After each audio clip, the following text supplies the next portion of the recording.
Chad, Dabo talked to us last night about y'all getting to play a lot of guys that maybe hadn't seen that much game experience, you know, that had been coming on in practice, but maybe hadn't gotten that much playing time until Saturday. Just wondered if looking at the film, if there was any of those guys that sort of stood out to you. Well, I think we had some guys that they did. They got a chance to play almost a quarter, which is, it was always good. Always good to have that, at least get some type of game experience, to be able to get some guys in there that normally wouldn't have gotten in there. I think Cole Stout did a good job. Obviously we asked him to throw the football twice, and he had a drop and a completion. But it's always good to get Cole in. I keep trying to tell Cole that one of these days when we first get you in there, maybe we won't be on the goal line. But I thought he did a good job for the most part. We had some guys up front that did some good things. Are they in a role right now to where that they're pushing somebody to starter? No. But they were able to get in and get some reps, and that's good. And that's just kind of the way you take those games, and just be thankful you're able to get them in. Chad, you told us back in week 2, week 3, hey, there's a lot more in this offense that's potential. Are we starting to see that as these guys get more comfortable in the schemes? Yeah, you are. You're starting to see a little bit, and as a coach, you got to be real careful. You have to be careful, and that's what I told our offensive staff. You got to be careful coming in and thinking just because we're mastering something and the guys are really grasping and executing what you're asking them to do, that it's only in human nature that a coach wants to say, hey, let's go, we got to keep adding. And that's the absolute worst thing we can do right now, because we're playing with some confidence. We've got answers to different things that defenses do to us. We can't confuse them. And, players that play confused, play tentative, they have to think too much, and when you're thinking, you're not reacting, and you're playing slow, and you can't have that. And not in what we do. Not as this offense is built around speed and being physical, and we can't have our guys playing slow and not physical. So yes, back to what you're saying. Are we going to continue to grow this offense? We are. We're about 70% into it. But that's okay. We may not. We probably won't get it all in this year. But that's okay. There's nothing wrong with that. We just got to get good at what we do, and we've shown that, we've seen that, but there's still a lot that we've got to correct and improve on. On the other hand, these guys probably, because of the confidence level, are probably saying, "Give us more, feed it, keep feeding us." They're hungry. You said it from the start there. They're Right. hungry. Right. Are you seeing that? Well, I am. They're getting to the point right now when they step on the field for a drive, and we have to punt the football, that they come off the sidelines and they're upset. They want to know what happened. How come we didn't go score? And then when you start seeing that with those guys, and when you start going over the offensive linemen and they're upset, and I say upset, they're discouraged because we didn't go score.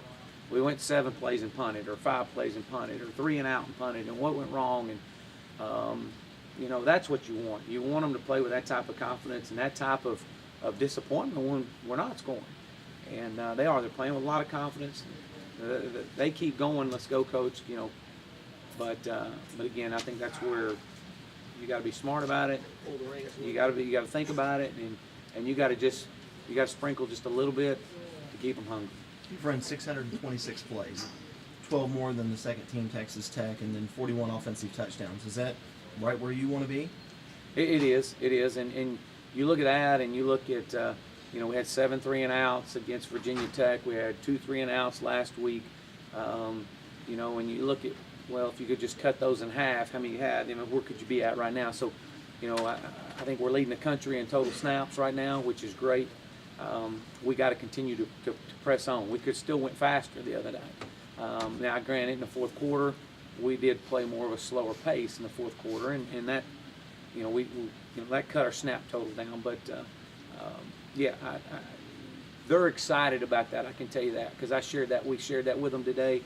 Is that this is where we are snap total in the country. We lead the country in total snaps, and they were I mean, they were high-fiving each other because that's a goal we have set for ourselves. We want to be able to push the limits, and they're starting to see that with the success that they're having in the second half. You know, you look at it, we're a second half football team right now, and a lot of that has to do with the fact of the tempo that we're putting on them in the first half. We snapped the ball 48 times in the first half the other night, and our players were even coming in and telling us at halftime was, as we made our adjustments, was, Coach, we feel like we got them gassed right now.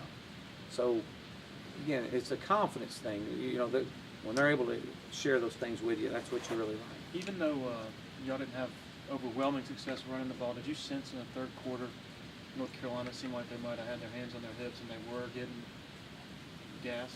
But we did. We, you know, we knew coming in that we were not going to be able to line up and knock them off the ball for 3 yards, and it wasn't going to happen. I mean, it just wasn't going to happen. They're too talented up front, so we had to do a good job of passing the ball to set the run up, and the run may not have happened till late in the game, and I think you saw it. I think the second or third drive in the third quarter, you really saw us kind of chipping away, and our players were telling us on the sidelines, you know, Coach, hey, their hands are on their hips, they're out there, you know, they're getting frustrated. We sense it, Coach. Let's keep bearing down on them. So yeah, I think again our players were communicating that to us on the sidelines. Were you surprised at their game plan? So many house blitz, zero blitz, cover 2 fire zone, all that stuff that they were throwing at you? Well, I mean, you know, I think what you saw was they were trying to do. They were doing a few things to try to see if we couldn't disrupt us. They had some success with a house blitz early on, and then when we missed a few opportunities to get them out of it. Then you kind of saw, well, hey, now we started hitting some shots, and so I think he was dialing something up. He saw some success with it, stayed with it, and from that point, it's a chess match. How do you feel like the line did grade out against a pretty good front, and how do you feel like they've come along over the last month or so? Well, I think that they've come along very well over the last 5 weeks, 6 weeks. They've gotten better. They've taken a lot more pride in it, which is good to see. I think what they graded out the best the other night was obviously our pass protection. You know, Tajh gave up a sack on one of them early in the game, and then the other 2 were on the offensive line, so they weren't all 3 on them. One was on the quarterback. You know, we missed some assignments in the run game. We didn't play as well in the run game as I wanted to play, as they wanted to play as well. So we've got to really get back into that and figure out, you know, hey, we had some missed calls up front, or, you know, we had some we weren't targeting the right backer at times on a couple of them. But you know, again, we got to get back to doing, you know, being physical up front, and they know it. But overall, I think that they've gotten better, and they're taking a lot of pride in it and graded out well. I mean, I'm not going to say it wasn't great. I mean, it wasn't anybody great, but there's a lot of things we can improve on, and a lot of things we showed them this morning that we're going to correct this week. You mentioned the offense being based on speed and aggression. Can you talk about how Sammy brings that to the table, and particularly really seems as well he goes after? Well, you know, again, Sammy brings so much to the table. Just his overall attitude, his overall personality on the field, his ability to basically take the top off of it when he's out there in any type of one-on-one matchup. But what he does is, you know, teams that they're going to doubling, they're going to leave somebody else one-on-one, whether that's going to be Nuke or whether that's going to be DA, whether that's, you know, Jerron Brown. So by him just being out there brings a whole nother dimension to it, because his ability to push the field vertically. What do you mean personality on the field? That's an interesting phrase. He's an extremely intelligent young man, and on the field, he is, you know, you'll see him on the field, and it don't matter, veterans, non-veterans, true freshmen. I mean, he's communicating with them, and if things aren't going right, you'll see him. He'll get a little, you know, he'll get after some people on the field as well. You know, hey, look, we got to have this and that, and you know, and the communication that they all have out there on the field. They're all pushing each other, and that's what's great to see. He was saying that his hamstring was bothering him a good bit during the game, and you used him as a decoy. How could you really even tell when he slowed up? Well, yeah. I mean, it was more in his in his rear end, basically. He had a bruise, but we're falling on it. So, yeah, I think you saw that, you know, people, when he's on the field, they have to respect him and respect what he can do. And so, yeah, it definitely opened up Newt, it opened up Dwayne, and then yet he still had a day where 8 catches, 91 yards, and you know, any receiver in the country would love to have 8 catches, 91 yards, and we think that now 8 games into this thing is an average day for Sammy, but that was a really good day. I mean, he did some good things with it. Coach, you talked earlier about players coming off the field telling you that they're tired. I mean, is that something you initiate? Tell me what you think, guys, or they just start volunteering? How does that make them feel if they can talk to you openly? Well, like we got to have that. I mean, and that goes back to me coaching high school football. I mean, you can't have a relationship with your players to where that I'm able to, and we are as a staff, to be able to coach them hard and get on them, and them at least be able to come and talk to you and have an open line of communication with you. You know, that's what you strive for as a coach. You know, you do as a parent. You hope your kids, you know, my son and daughter, Chandler McKenzie, will talk to me about things, and so you want that out of your players too. Because if they do, you develop the trust with them. They trust you, and you trust them. I mean, I come in at halftime, and you know, I called a draw right there before we missed a field goal right before halftime, and I said it was an awful call. I said I made a mistake. I should have pushed the ball in the end zone, and I said I talked myself out of it. It's my bad. And I said you got my back, and every one of them was, Coach, we got you back. And so, you know, when they see that, hey, look, I make mistakes too, and you know, and they got to be able to, if I'm going to coach them hard, we are, and get on them, they got to see that you love them too. And I want their input is very important to me. Now, don't come off the field and lie to me to save your tail, a tail chewing right there, because I'm going to find out on the film. So you're going to get it right now, or you're going to get it in film study. But, you know, be honest with me when you come off the field, because when you communicate with us on the sidelines, affects the way we call the next series. And if you're just telling us something to cover your own tail, and we have to change what we're doing when we could have just ran the same play and we had some yards out of it, you know, that's where you get upset. That's where you don't have the trust. And we've had that this year. I'll be honest with you, we've had it a few times this year, and it was addressed really quick. This isn't what it's about, you know. Who gave you the most enlightening confession coming off the field? Oh, they do all of it. I mean, they come off, they're all talking as they come off the field to me. I mean, it's, you know, the receivers talk. Of course, every one of them says they're open, so, you know, and I understand that. And a lot of times they are, but, you know, it's really, you know, I really am more listening to what Tajh, Dwayne, and our old linemen are saying, and our receivers to an extent as well. But more so in a protection in our run game. Speaking of Tajh, he's gone from someone that at the end of spring practice you had reservations that he could actually run this offense. And now last night he's 6th in the Heismanology on ESPN. Talk about that process for him, and then what does he need to do to get even better? Well, Tajh is a, you know, he's a perfectionist. He wants to please. When he knows that I'm down on him or I'm upset with him, whether it be in practice or what, you know, he's trying to figure out how to, you know, coach is upset, how do I got to get it right? And, or, you know, coach, this is what I saw. So I think what you saw with Tajh is you saw a young man that it is what it was at the end of spring. I mean, when I called him in and we talked for a long time, it was, if your playing career is very important to you, you better understand how important this summer is, because you have a lot of work to do. And he took it to heart. It was as of a matter of fact, Coach, I'm going to go learn the offense and not memorize it. And so you saw that in Tajh this summer. He spent basically every moment he could up here because it was important to him. And that's the one thing I kept stressing to him is, you know, it's an honor to be quarterback at Clemson University, and you need to understand that, Tajh. You don't earn the right. It's an honor, and you better realize exactly where you're at right now and how important your career is and what you got to do this summer. And so he did it, and he learned it. And it didn't take long in fall camp to realize that this guy put in a lot of time. And then what you saw this past week was you saw a guy that, and I told him I took responsibility for him in the Maryland game in the first quarter.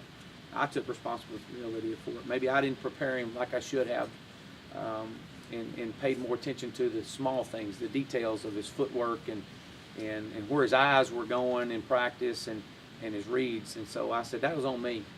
And I said, but this week won't be on me. I said, this week's going to be on you. And I said, you're going to have the best week you've ever had practice-wise and film study and attention to detail. And after the game, he came up and reminded me of that. And he asked me, he said, Coach, what did you think of my practice week last week? And I said, well, I think it was your best week of practice to this point because we both made a conscious effort to focus in on the little bitty things. And he agreed, and I told him this morning, it doesn't change this week. And so his footwork has gotten so much better.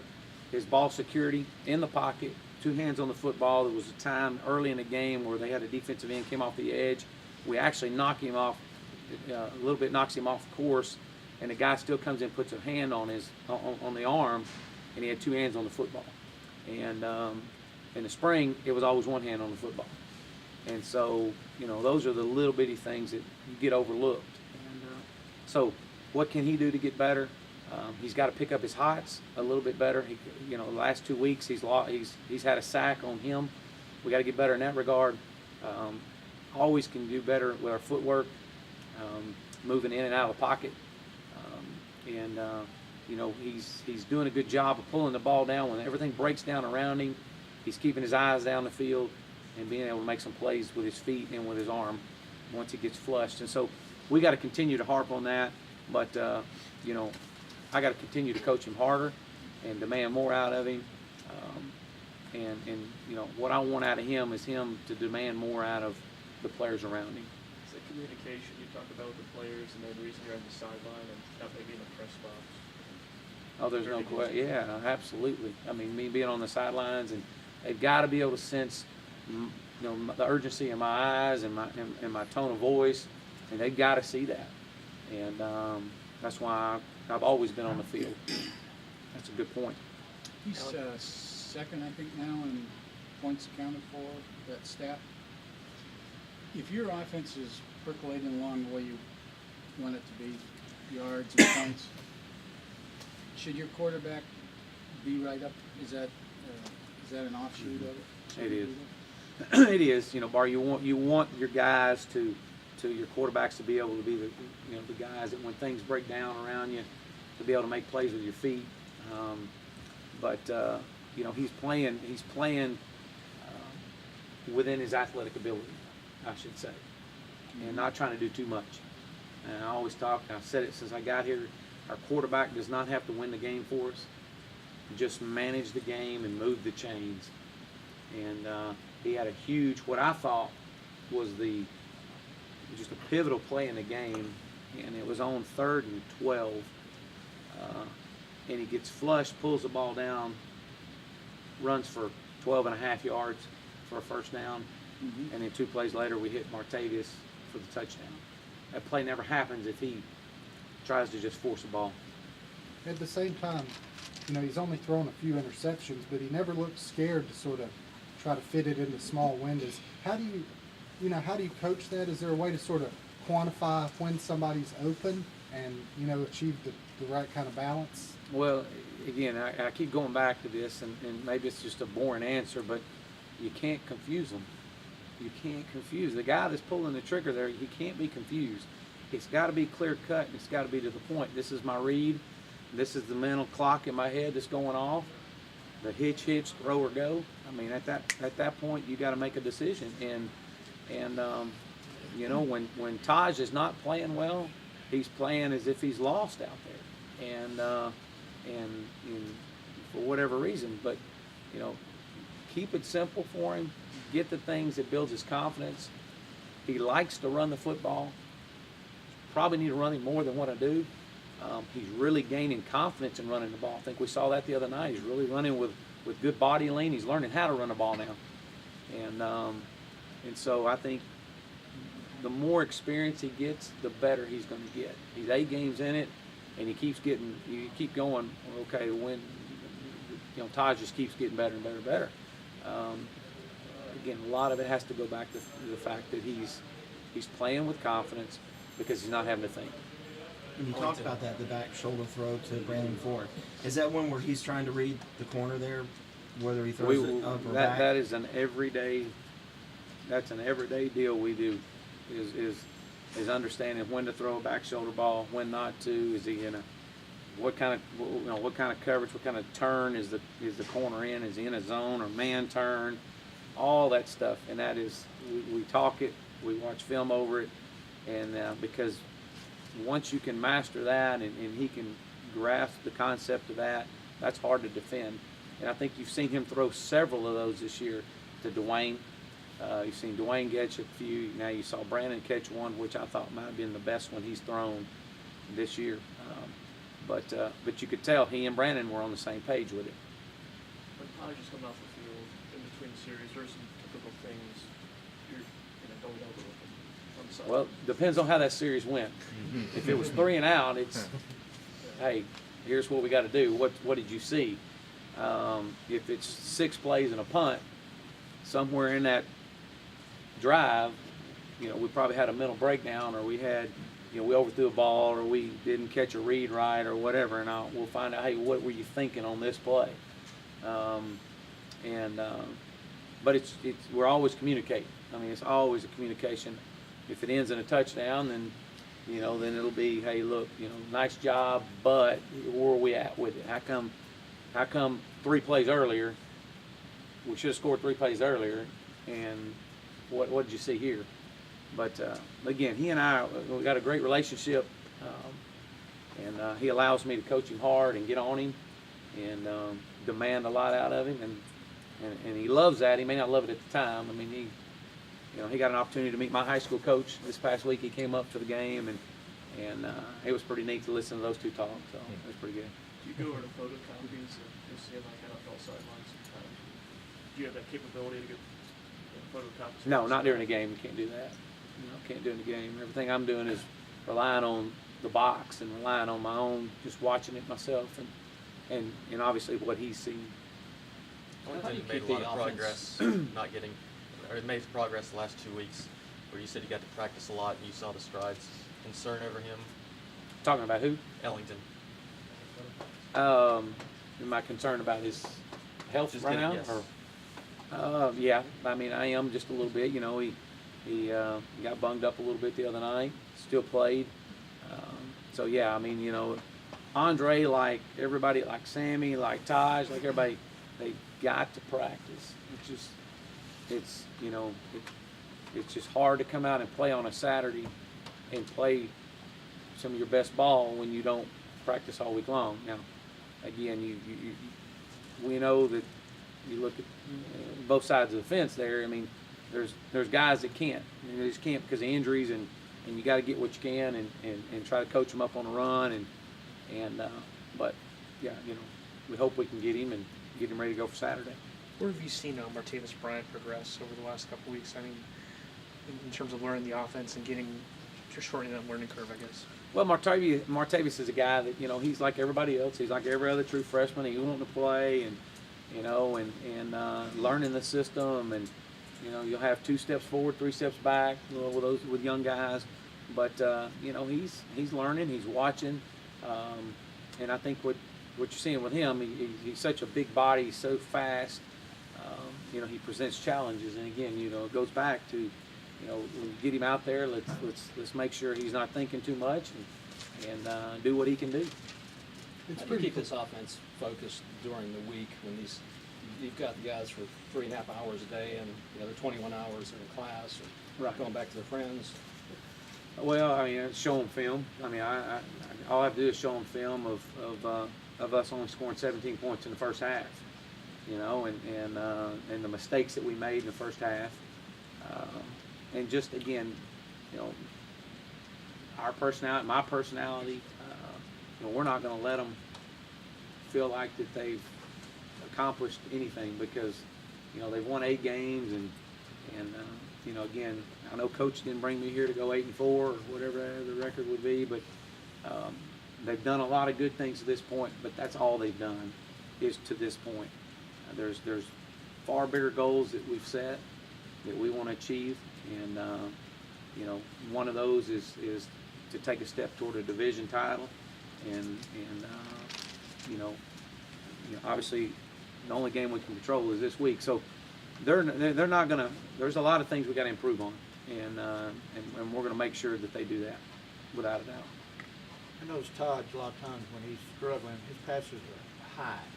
Is that a mechanical issue, or just Todd needs to get better? No, it is. It goes back to, you know, he'll get lazy with his feet sometimes. You know, we always talk about a front pad throw, which means put the weight on the front pad of your foot, keeps the ball low. And usually when he sails a ball, he's usually telling me what went wrong before I could tell him. He's like, Coach, I know. And so he recognizes it. And that's all you ask as a coach. And so I'll usually help him with that, or hey, your grip on the ball was too tight. You're trying to squeeze air out of it, loosen it up, relax. But and there's times that, you know, again, you go back, you don't want to say anything to him. You just let him get over there and let him figure it out. You can tell the mood. Oh yeah, there's no doubt. And there's times that he don't want to talk to me, so I don't want to talk to him. You know, type of deal. Yeah. But no, I mean, it's just we just have a great relationship in that regard.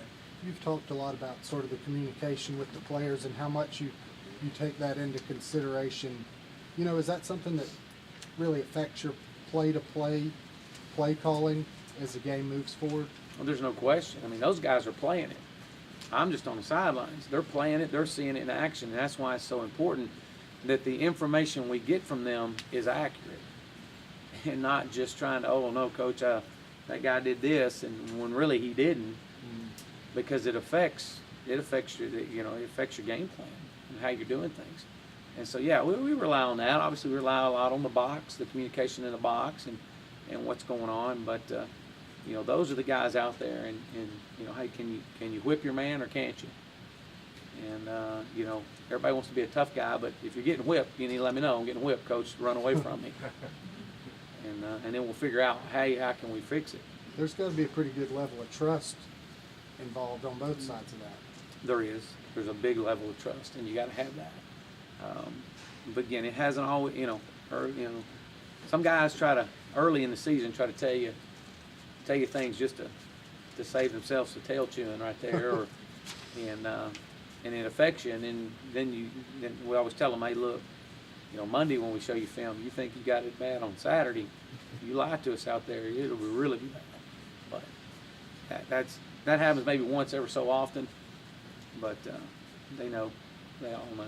What type of opportunities do you see against Georgia Tech? Very well coached defensively, very well coached. Run a 3-4 scheme. I'm going to play some cover 2 behind it. They're going to try to keep everything in front of them. They're going to do some things, in the third down packages. There's some things that they do that present challenges for us, present big problems for us. We got to get the right adjustments and got to study them a little bit more. But they've kind of stumped their toe the last 2 weeks,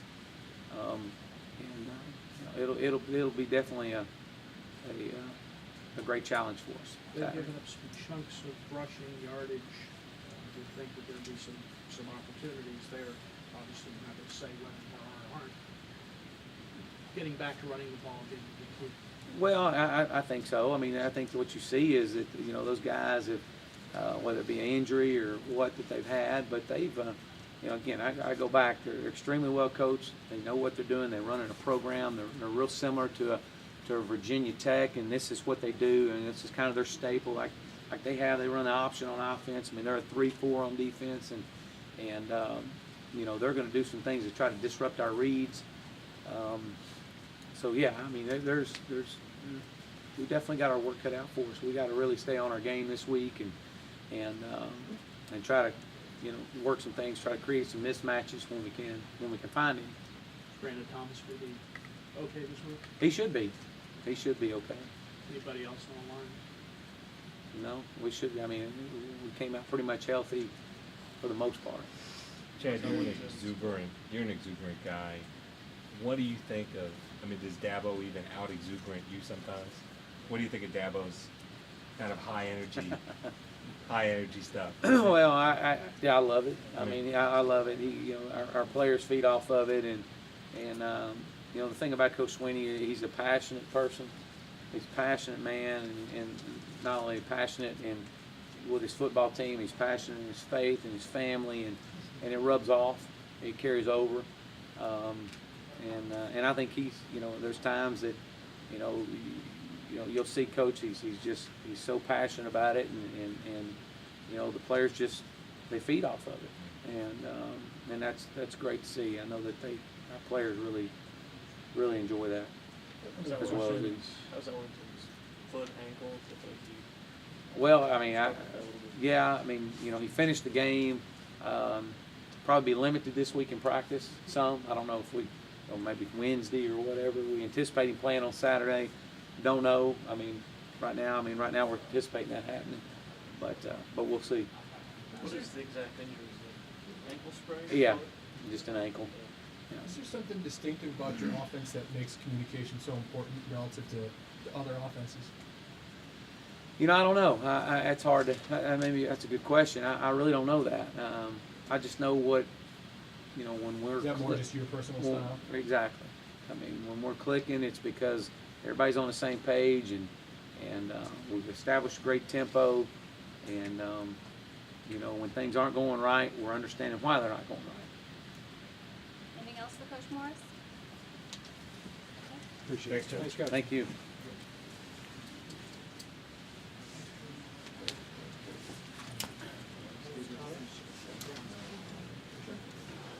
Good luck, Shaq. Thank you.